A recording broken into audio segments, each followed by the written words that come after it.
Wilung. Apa, Kang? Keperan temen awake dhewe teka dog Gustimu terus mrepeki awake dhewe mbok menawa ana bejane. Kok wangune cayane menter-menter.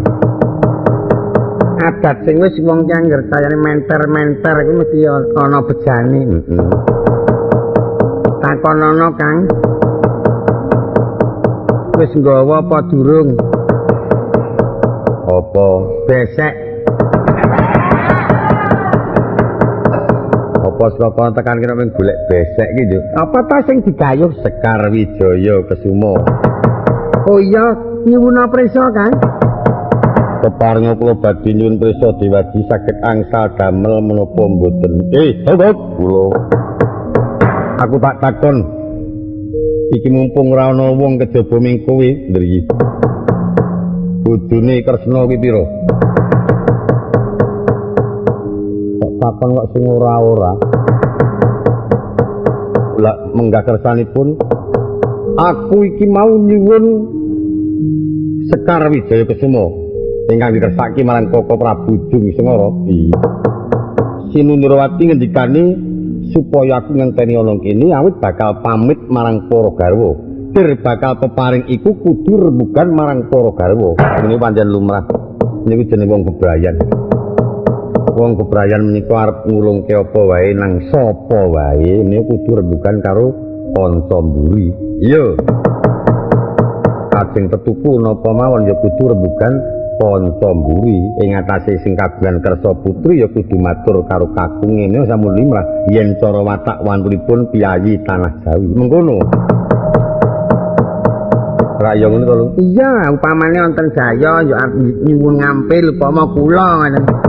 Milih ketih ngaten. Mangke sing kula siri yo engko tak waren karo bojoku dhisik adatipun tak ngaten menika. Mengkono ampun malih ngerbak menika sawet blonjo kemawon. Yang kedahipun nggih kakung putri.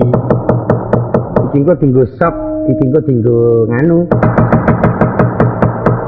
Ngaten menika. Iya. Lan wong ngriku menika kudu duweni rasa.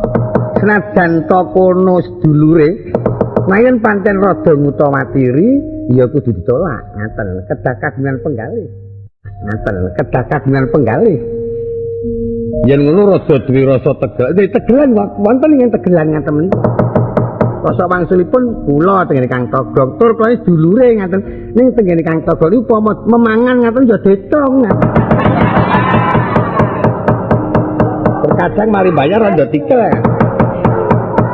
Menawi garwanipun Sinu Nurwati menika sedaya 3. Sekawan ingkang wonten dasaring pertala. Sapa wae, Gop? Malah danipun ingkang sepuh piyambak menika ing wonten dasaring pertala Dewi Pertiwi. Dewi Pertiwi menika peputra Suwargi Prabu Nrakasura. Suwargi Prabu Nrakasura Istija. Lajeng ingkang kagem berdemi menika 3 ingkang dipun sanding. Inggih menika Jembawati Rukmini Setyabama. 3 inggih. 3 menika ingkang dipun sanding, sanesipun ingkang sambutan. Ana Tandrawati kok sambutan. Ora ndene kok dadi ratu kok garwane nganti pirang-pirang. Wah nek lumrahipun Satria Tanah Jawa niku pancen ngaten. Sampeyan mek prisa sing jenenge Janaka niku bojone jagatan. Angger Putri Ayu dadi bojone Putri Ayu dadi bojone Janaka kuwi nggih. Kok elok temen ya, Dok. Aku kok golek siji kok angel ora jamak wae. Naya Janaka pun kedhepe ngaten tur ngintil. Ampun malih sipating wanita Sumertapa dosek wanita Suralaya mon sing kakeh do pencut karo Janaka. Aja meneh sipating wanita lanang do lanang mon nek weruh Janaka kepencut. Wong kok bagus temen ngaten. Ampun malih sipating menungsa sakewan menungsa Janaka kepengin melu Janaka. Mbok aku dingu kae ya ngono. Saking baguse nggih. Ampun malih jeneng sipating urip agek gerdu mon. Keliwatan Janaka kepentut mbok ngeyep dene ya. Ya Ratu Mon kok wong gerdu kok kepentut ya gek tekonmu kuwi. Niku watake Janaka niku sak ngoten niku. Angger klithik ngoten dioleh-oleh anak kula menawa kula penggak-penggak ajeng ngintil melu Janaka. Ampun malih anak kula gek bojo kula mawon. Ampun kula penggak-penggak ajeng melu wiyaga jane. Tak tendang bablas.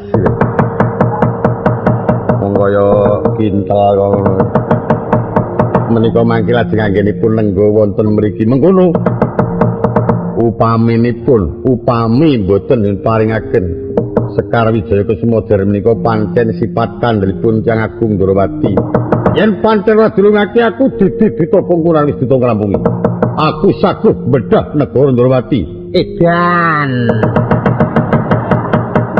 Ratu kok dedanake iki kepiye iki? Ampuh temen ngono. Ane ora edan. Ya ampun ora kok didanake kok Peng-pengan temen apa kira-kira genep 5 apa ya nyawane. Ayo ngono kuwi gandeng wong kowe karo kurang ngerti mbok menawa duwe sifat kandelan gegebengan.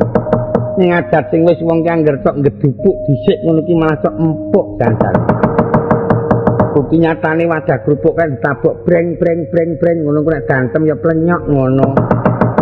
Beda karo demek watu ketoke meneng-meneng nek di antem ah nglarani tangan ngono kuwi kang ibarate ibaratmu kok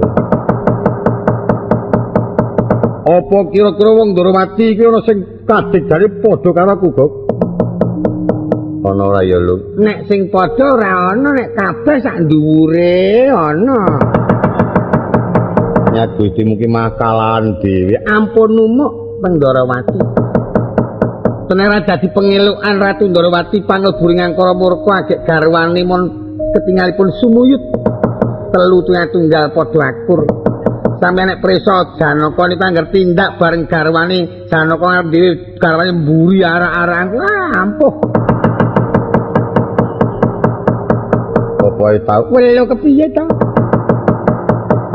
dan rikala tindak arep tindak ana nggonku wis tau to Janaka kuwi diderekke garwane iki jan kaya putri dipawe kae. Arah-arahan. Ya kuwi lek gumun iki ana kono kuwi Werkudara niku sedulur tuwa Janaka iki garwane nggih telu. Nagagini, Arimbi, Urangayu.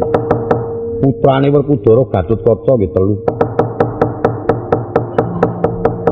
Pragiwa lajeng Golowati, Suryawati. Mengkono nggih paling boten loro Abimanyu Utari Siti Sendari sing pokok ampun malih Abimanyu Padema loro Tumi Tuyem nyelo wae ora mengko to raja kaget aku ngrepeki marang nggonmu tunggu ana ngapane